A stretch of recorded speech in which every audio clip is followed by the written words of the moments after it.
যে ঠকে যায় সে তো ঠকেই গেল, তার সবকিছু ওখানেই শেষ। আর যে ঠকায় সে প্রতিনিয়ত মানসিক যন্ত্রণাতে ভোগে, এটা ভেবে যে কখন সে নিজেই ঠকে যায়।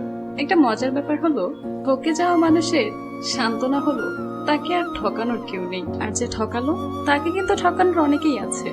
বিধাতার এক অনন্য বৈশিষ্ট্য হলো, তুমি যদি এই পৃথিবীতে খারাপ কিছু করো তার শাস্তি তুমি দুনিয়াতে নাও পেতে পারো, কিন্তু বিধাতার সৃষ্টির প্রতি যে অন্যায় করে সে একদিন ঠিকই শাস্তি পাবে। এই বৃত্তাকার পৃথিবীতে তুমি যেমনটা করবে তেমনটাই তোমার কাছে ঘুরে ফিরে চলে আসতে বাধ্য। যদি তোমার জন্য কারো চোখের এক ফোঁটা জল পড়ে, তবে বিশ্বাস করো তোমার চোখ দিয়েও এক ফোঁটা জল না পড়ে তোমার মৃত্যু হবে না। প্রকৃতির নিয়ম একদম আলাদা। প্রকৃতি তোমাকে কখনো খালি হাতে ফেরাবে না। তুমি সবকিছু থেকে মাপ পেলেও প্রকৃতির হাত থেকে মাপ পাওয়ার কোনো রাস্তা নেই। সবার হাত থেকে তুমি মুক্তি পেলেও প্রকৃতির হাতে তুমি বন্দী, যখন তখন সে ধরে ফেলবে।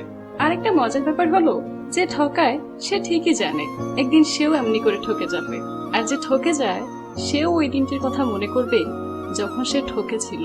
তাই ঠকে গেলে আফসোস করতে নেই, আবার কাউকে ঠকিয়ে নিজেকে বাচ্চা মনে করতেও নেই, কারণ পৃথিবীতে ঠকে যাওয়া আর কাউকে ঠকানোর হিসাব কখনো অনিশ্চিত হিসাব নয়।